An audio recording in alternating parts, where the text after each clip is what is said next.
In today's video, we're featuring two beautiful classic cars, a 1950 Chevy Fleetline Deluxe and a 1972 GMC 1500. Both of these cars belong to my friend Chris. Hope you guys enjoyed this video. If you do, follow us on social media at Generation Old School and follow Chris at KeepUp305. Both of the links are gonna be in the description box down below. Hope you enjoyed this video. If you do, let us know with a big like. Let's go. Hello everyone, my name is Christian. This is my 1972 GMC 1500 Super Custom. Found this truck in North Georgia. It was inside of a wood shop barn, completely covered in sawdust, which I definitely think helped preserve a lot of the paint and help minimize the rust for the year. So I don't know, I saw it on OfferUp or on Craigslist, I think it was, fell in love with it immediately. Sent it to a good friend of mine at Eddie. He loved it as well, and I don't know, pretty much bought it instantly. I didn't even go see it. I just sent the guy the money and sent the tow truck, and I had it on a flatbed about 5 hours after I purchased it. So made it here in a couple days, and it was everything I thought it would be, you know. Had to do a little bit of work on it, but Eddie and I and Ray at Shanti Customs, we put a lot of blood, sweat, and tears in it in a very short amount of time. Eddie helped me do everything from the wheels to the interior, you know, getting the truck looking good, getting it running, and then Ray at Shanti Customs helped me do a lot of the suspension work, which we'll see once we get to the back. But he's definitely the one that helped bag the truck, get it down on the AccuAir system, and make it look like this. So.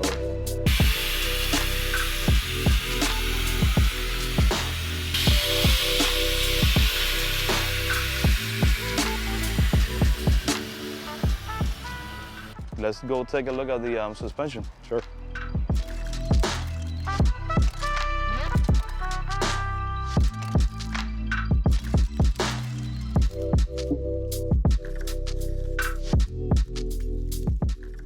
Okay, what do we got over here?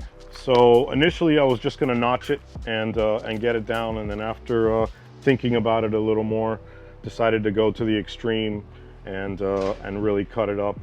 And again, Ray from Shanti Customs did a wonderful job building this system, welding everything up nice, getting everything aligned. Did some custom work with that hatch. That's an original GMC, part of an original GMC tailgate from the 50s that I found in Oregon and had to ship down to Miami, so, you know, opposite ends of the United States, to get that here, to add that little touch, which I love.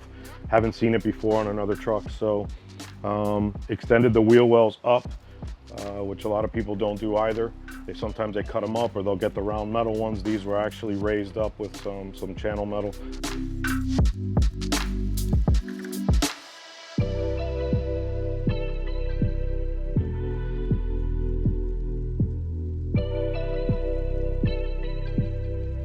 One of my favorite parts of the truck is definitely the camper top.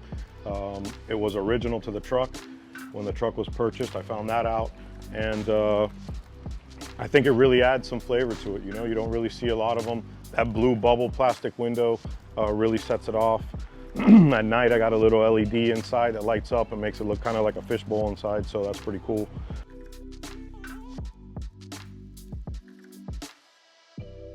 What type of wheel setup do you have? So to get the truck to sit as low, it's not on the ground, it's not laying rockers, but they are 22s, and that's part of the reason. So the truck is basically sitting on the exhaust when it's all the way down, and that's as low as we could get it for now without really changing all the exhaust system and some other stuff. But so they're 22-inch steel wheels, front and back, and the truck rides like a dream, man. It's got a original Chevy 350 factory AC truck, which still works, blows very cold. The 350 transmission, and as you know, you drove it on the way over here, man. The truck drives like a dream. I'll start this thing up and take it to California and won't hesitate. So another thing we did was it had a visor here that we didn't like, that I didn't like, and Ray kind of filled those holes up, and he painted the roof in lacquer again, just to give it a little bit of spice. So that came out really nice. Let's move up to the interior. Yeah. So It looks like a very simple interior, but it took a lot, believe it or not. We did have to replace some of the inner and outer rockers. Clean the gauges, pulled the gauge system out, the gauge cluster out, and just cleaned it and put it back in. And that came out really nice. Did change the face cover, but the actual gauges are the original gauges. The material that's on the seat, not the white, but the actual cloth material is original material to this truck. We were able to find that material at a place out in California, ordered a few yards of it, and then incorporated that into the white just to keep it somewhat original. So I think it's a nice added touch. It looks great. Got the GMC floor mats. Again, like I said, AC pipes cold, and got all the lights working on it. Every single light and switch works on the truck, including the spotlight. So, you know, it's definitely one of my favorites. It's a beautiful truck. Beautiful truck. Thank you.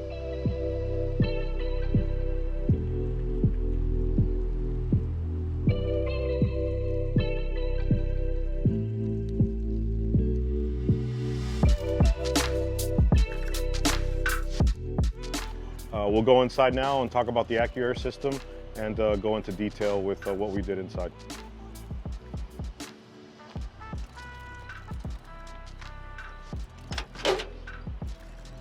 So, power the truck up, got the switch speed AccuAir controller.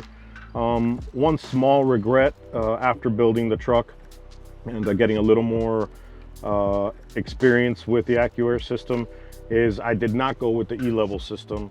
So you do have to manage it manually, up, down, side to side is all managed manually instead of the E-level doing it for you.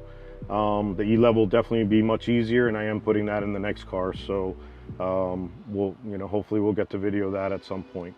But for now, since I don't have an E-level, found this this old level from the 50s or 60s on eBay, and that is my E-level system.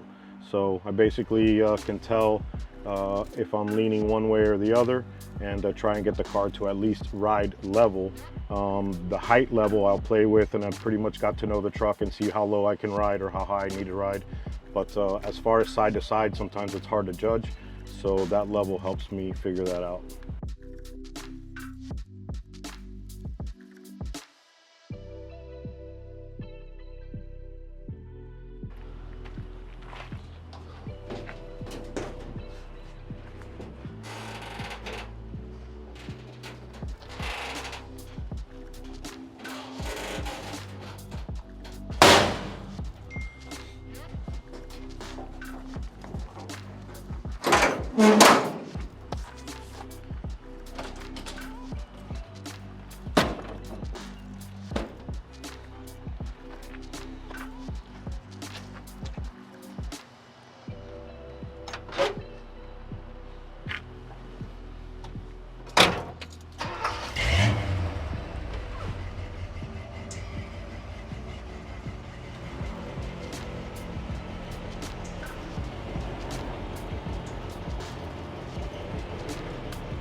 All right, guys, hope you guys enjoyed this video.